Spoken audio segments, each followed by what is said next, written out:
Bina Muhammad wa ala alihi wa ashabihi ajma'in. Bapak-bapak, ibu-ibu sekalian, mari kita lanjutkan kajian kita berkenaan dengan Alhamdulillah yang ke-9. Mudah-mudahan Bapak Ibu sekalian dan saya bisa meresapi kalau kita nanti membaca Alhamdulillah, sebab bacaan Alhamdulillah kita di waktu sholat itu akan dijawab oleh Allah. Hamidani abdu, aku telah dipuji akan daku oleh hambaku. Kita memuji Allah Subhanahu wa ta'ala. Seberapa jauh pemahaman kita dalam memuji Allah Subhanahu wa ta'ala itu, maka sedalam itu pengertian yang bisa kita pahami, dan sedalam itu kita memahami maknanya. Mudah-mudahan sedalam itu juga Allah kasih kepada kita. Jadi hamidani abdu, telah dipuji akan hambaku, akan daku oleh hambaku. Jadi 3 ayat di Al-Fatihah itu semua ada jawaban, ya. Semakin kita, ya, bagaimana kalau orang memuji tapi tipis, ya.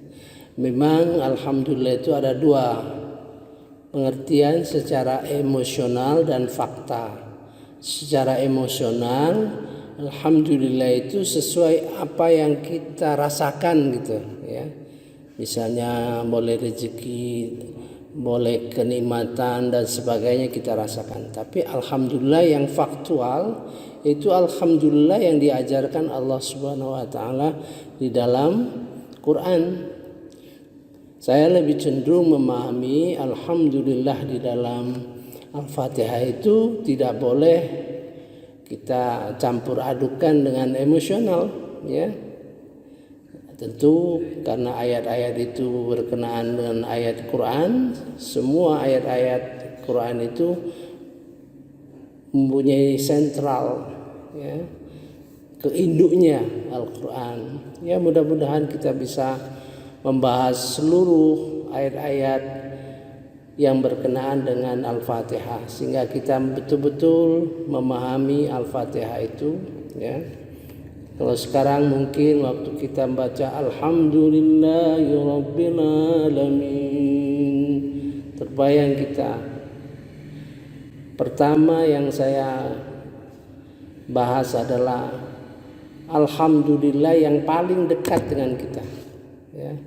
Alhamdulillah yang paling dekat dengan kita, yang kita mudah mengerti, yaitu Alhamdulillah berkenaan dengan Nabi Muhammad SAW, dengan Al-Quran dan isi Al-Quran, ya. Di dalam surah Al-Kahfi, Alhamdulillahilladzi anzala ala abdihil kitaba wa lam yaj'al lahu iwaja. Itu yang paling dekat menurut saya. Kemudian Alhamdulillah berkenaan dengan istidraj, baik istidraj kepada diri kita maupun istidraj kepada umat, dalam arti kepada pemimpin-pemimpin. Kemudian Alhamdulillah yang berkenaan dengan Allah ingin membuktikan kekuasaannya, itu juga paling dekat. Apalagi sekarang kita merasakan betapa Allah menunjukkan kebesarannya sehingga COVID-19 itu betul-betul meluluh lantakkan manusia di dunia ini, dalam arti takut, cemas, bertanya-tanya, ya, terhadap sesuatu yang kecil yang tidak kelihatan menyerang kita, dan menyerang siapa saja, seluruh dunia, baik yang mempunyai kedudukan yang paling tinggi, katakan presiden, rakyat biasa, orang miskin, orang kaya, di seluruh dunia, ya. Ini Allah sedang menunjukkan kebesarannya. Maka di dalam surah An-Naml Tuhan memerintahkan kepada Rasulullah SAW, kul alhamdulillah. Ya. Kemudian kita juga mengucapkan alhamdulillah. Kita yakin nanti Allah akan berjanji, ya, dan akan memenuhi janjinya. Baik di janji di dunia ini, selama kita berbakti, selama kita ibadah dan sebagainya, maka alhamdulillah itu akan nyata dalam kehidupan kita, ya. Kehidupan kita dalam ilmu yakin, ainul yakin, hakul yakin untuk di dunia ini. Kalau di akhirat nanti kita yakin hanya sekadar pada tahap ilmu yakin, ya. Kemudian Allah menjanjikan kepada kita alhamdulillah juga bahwa segala keputusan-keputusan, segala perselisihan-perselisihan yang ada pada kita saat ini akan diselesaikan oleh Allah Subhanahu wa taala. Oleh karena itu kita menjadi tenang. Hanya kita berusaha apa yang kita pilih saat ini di dunia harus yakin bahwa itu pilihan yang terbaik. Kemudian ada 3 kalimat yang selalu hidup di dalam kehidupan ibadah kita sehari-hari. 1, dakwahum fiha subhanakallahumma wa tahiyyatuhum fiha salam wa akhiru da'wahum alhamdulillahi rabbil alamin. Kemudian alhamdulillah hadana li hadza wa ma kunna linahtadiya laula an hadana Allah. Kita bersyukur nanti pada hari menjelang masuk ke surga kita mengatakan alhamdulillah, Allah sudah menunjukkan kepada kami. Seandainya Allah tidak memberi petunjuk kepada kami, tidak akan mungkin kami sampai ke surga.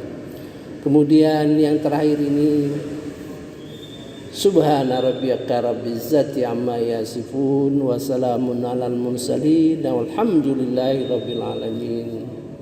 Maha suci Allah, maha suci Tuhan, Tuhan yang memiliki kemuliaan atas segala yang mereka katakan.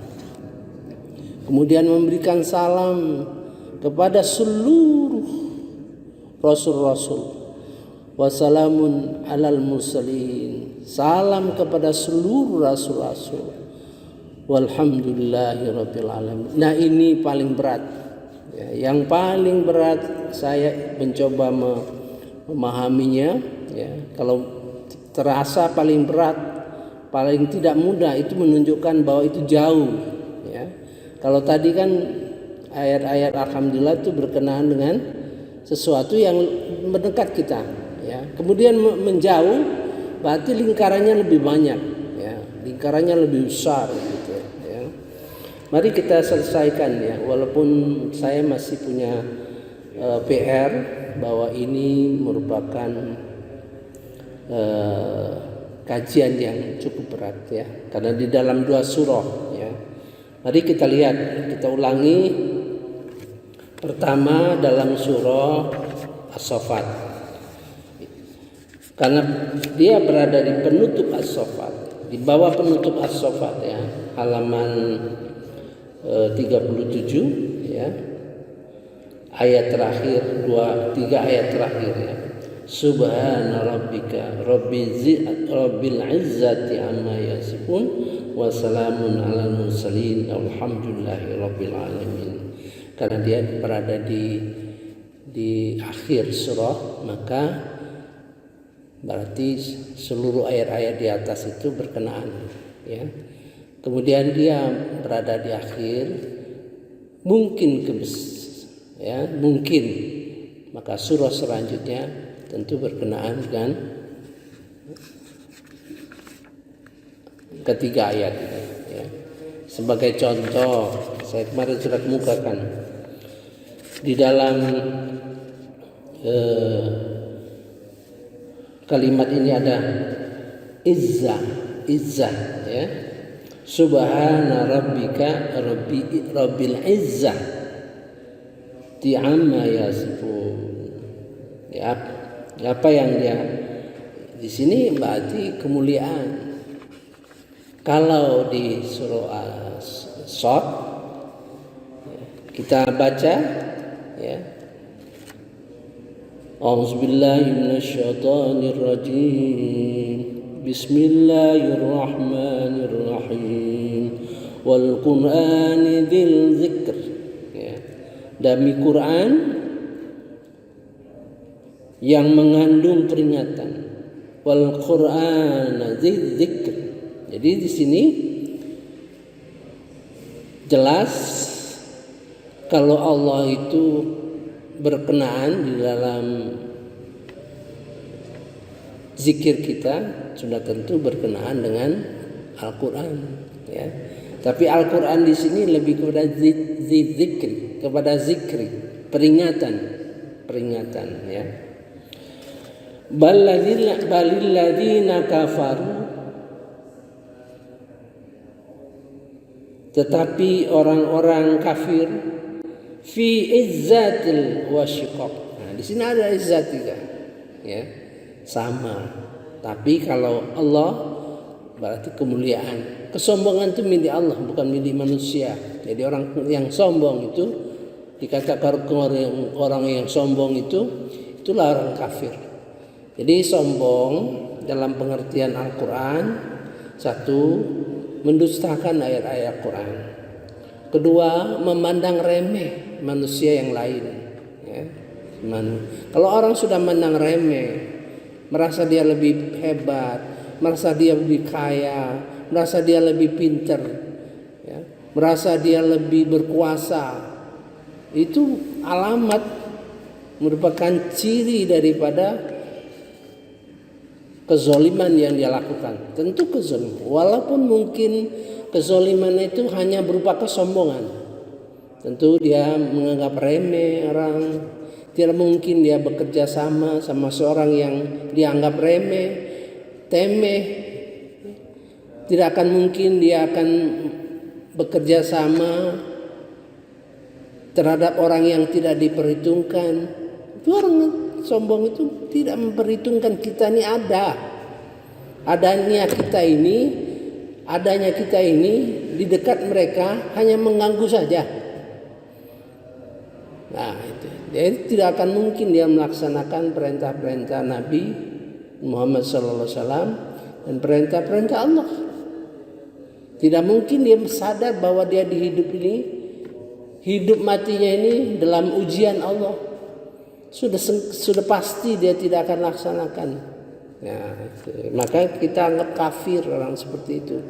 Jadi bisa saja orang kafir itu ya orang Islam sendiri. Pengertian kafir di situ artinya menutupi segala, bukan akidah, ya. Bukan akidah, bukan karena kafir akidah, tapi kafir terhadap Quran, ya. Nah, itu satu, menunjukkan bahwa ayat ini ada hubungan, surah ini ada hubungan. Kemudian kisah Nabi Daud di dalam surah As-Saffat banyak kisah-kisah, ya. Semua nabi-nabi itu diberi salam, ya, terkait dengan pembahasan kita masalah salam. Maka salam di dalam surah As-Saffat merupakan salam terhadap nabi-nabi, ya. Kemudian di dalam surah Shad Allah berfirman, A'udzubillahi minasyaitonirrajim. Bismillahirrahmanirrahim.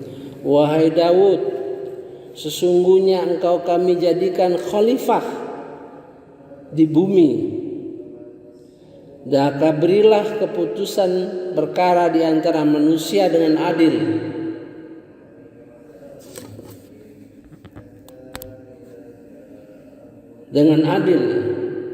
Dan janganlah engkau mengikuti hawa nafsu, karena akan menyesatkan engkau dari jalan Allah.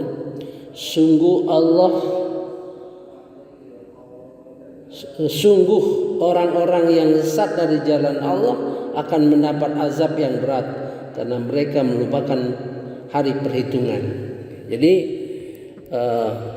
Daud diangkat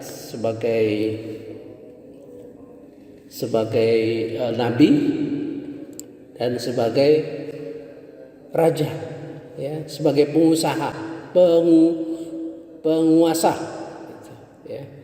Dengan syarat berlaku adil dan jangan mengikuti hawa nafsu. Nah, ini yang sering merusak. Jadi kalau mengikuti hawa nafsu, pemerintahan itu jadi rusak.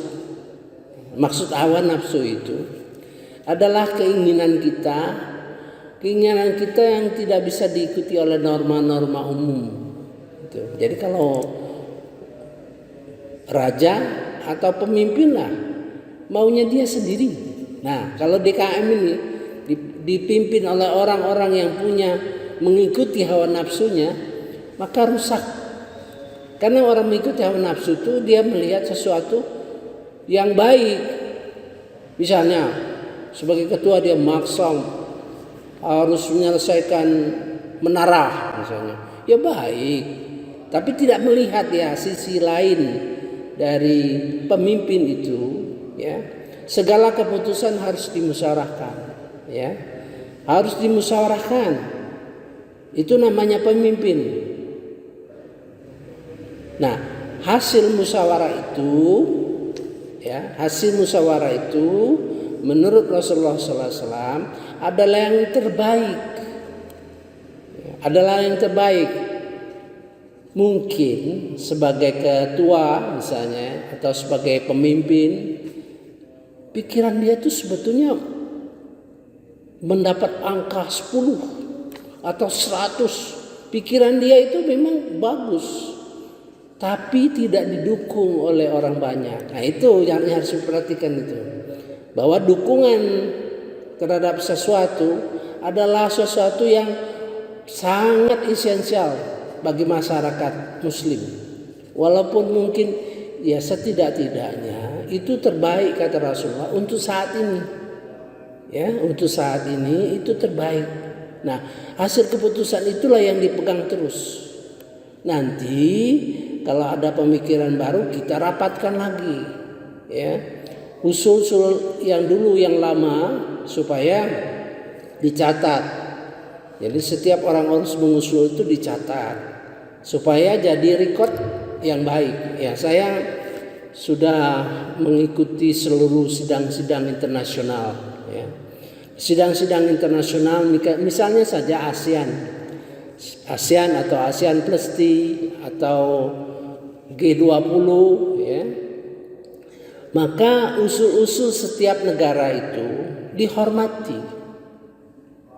Setiap usul-usul yang dari yang ikut rapat dihormati, gitu kan? Ini usul-usul negara dihormati. Kemudian dilakukan diskusi, ya. Mengapa usul itu diperlukan? Nah, orang yang musuh harus berusaha mempertahankan, gitu ya, sehingga usul tersebut bisa diterima. Gitu. Kalau tidak bisa diterima, ya sudah, artinya nggak bisa diterima oleh masyarakat ini.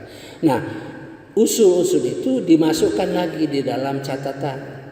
Di bawah belum membuat keputusan, tapi dalam minute of the meeting namanya, minute of the meeting itu disimpan masih minute of the meeting, ya. Kalau misalnya itu, nah nanti tahun depan kita ulang lagi, gitu, usul itu, gitu. Kalau kita merasa itu memang baik untuk semua, ya. Nah, kalau seandainya kita sendiri merasa tidak relevan lagi, ya sudah, kita tidak usah repotkan mengusulkan kembali, sudah kita biarkan. Nah, di dalam rapat itu semua yang hadir diharapkan mengikuti musyawarah itu musyawarah itu syura itu ada hubungannya dengan madu. Jadi setiap orang supaya menghasilkan madu, gitu, ya. Nah, dari sisi ibadah kita melakukan usul, sungguh-sungguh berpikir yang terbaik untuk organisasi kita, maka itu nilainya ibadah, gitu.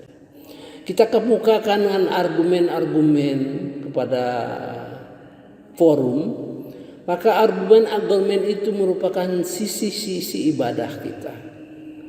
Kalau seandainya diterima, bagus, diputuskan oleh semua, berarti itu merupakan ibadah kita bersama, gitu kan? Gitu. Kalau seandainya ditolak, kita merasa perlu itu, ya kita minta itu dicatat di minutes of the meeting, catatan rapat, ya, untuk pada satu saat atau pada periodenya kita kemukakan lagi. Gitu. Nah, mengapa Rasulullah SAW menganggap semua keputusan itu terbaik? Ya, semua keputusan itu terbaik karena itulah yang kita bisa capai pada periode sekarang. Mungkin bapak-bapak bisa paham ya. Jadi bergerak maju, organisasi itu bergerak maju, ya. Dengan keputusan itu, itulah yang terbaik pada saat ini, bergerak maju. Sebab dukungan masyarakat bagi prinsip syariah itu lebih besar dari hasil yang kita bangun. Berarti kalau ada dukungan masyarakat, insya Allah mendapat rahmat daripada Allah Subhanahu Wa Taala. Ya, itu. Ini berkenaan dengan Daud diangkat menjadi raja dengan pesan jangan mengikuti hawa nafsu, gitu ya. Ini artinya ini di luar rencana saya rupanya. Bicara begini di luar rencana saya. Gitu. Rencana saya lain, tak tahu kita. Kadang-kadang Allah memberikan petunjuk kepada kita pada saat-saat. Sering sekali saya berdiri di sini dan mengeluarkan sesuatu yang tadinya tidak saya kirakan, ya. Mari kita baca, ya. A'udzubillahi minasyaitonirrajim. Bismillahirrahmanirrahim.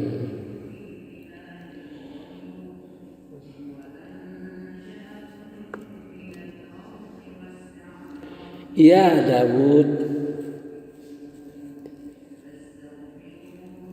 wahai Daud, inna ja'alnaka, sesungguhnya kami jadikan kamu khalifah. Ya, khalifah.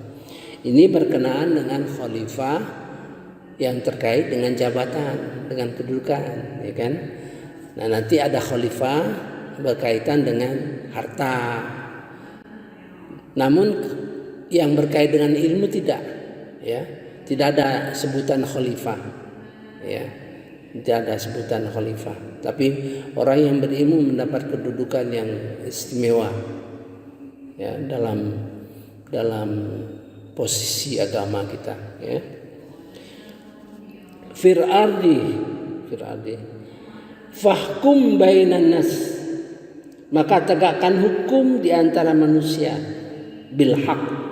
Ini dengan kata lain adil, ya. Menegakkan hukum itu sebetulnya bersikap adil terhadap manusia. Yang kedua, wala tattabi'il huda wala tattabi'il hada, jangan mengikuti hawa nafsu. Coba lihat, banyak pemimpin-pemimpin dunia itu roboh dia karena mengikuti hawa nafsu, ya. Tidak mempertimbangkan apa maunya rakyat. Memang bagus sebagai pemimpin punya visi yang ke depan, bagus, tapi jangan paksakan. Visi kita itu bagus, tapi harus didukung oleh rakyat. Itu yang harus diperhatikan itu, ya. Jadi kalau sudah melanggar, ya, pertama, fahkum bainan nas bil haq, tegakkan hukum dengan benar. Wala tattabi'il hawa jangan ngikuti hawa nafsu. Kalau dua-dua nih merupakan yang dijalankan, maka tunggu saatnya kehancuran. Nah, gitu ya. Dalam istidrat itu adil itu penting dalam istidrat, ya. Gitu.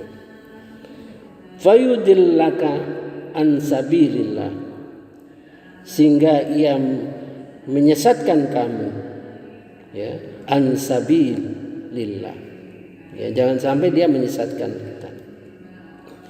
Innal ladzina yudilluna an sabilillah, sesungguhnya orang yang tersesat dari jalan Allah, lahum azabun syadid, bagi mereka itu azab yang pedih, bima nasu yaumal hisab, karena lupa, tentu lupa kepada adanya hari yang menghisab kita.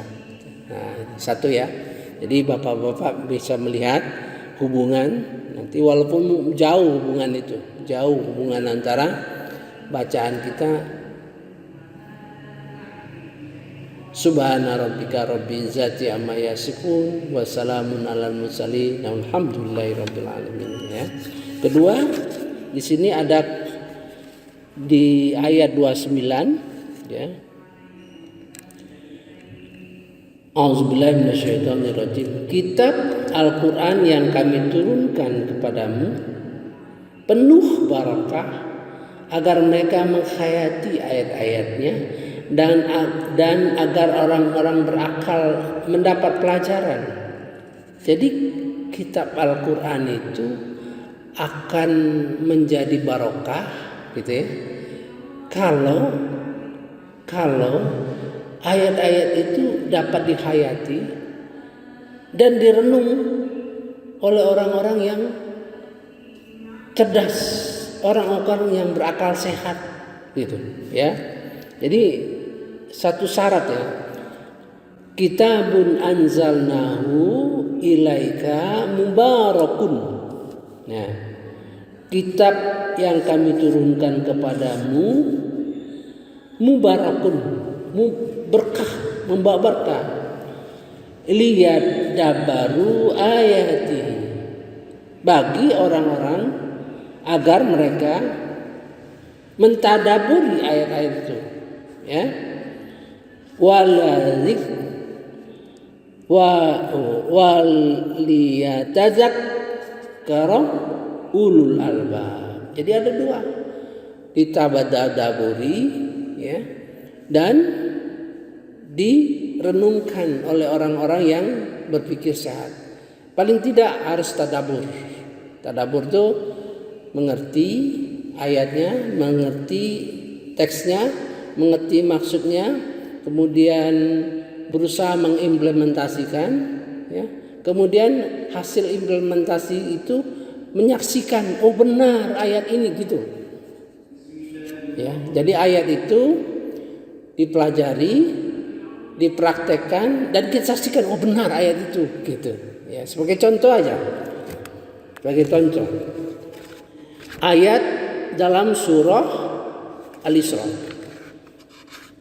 Kita diperintah oleh Allah Subhanahu wa taala, halaman 287. Wa qul li ibadi yaqulul lati hiya ahsan. Nah, katakan kepada hamba-hambaku supaya berusahalah untuk ngomong yang lebih baik, ya. Jadi kalau kita bicara berusaha dipikir dulu, ya kan, kita sampaikan pada orang dan orang merasa sejuk, kemudian isinya benar, akhirnya kita dipercaya orang, ya kan, gitu.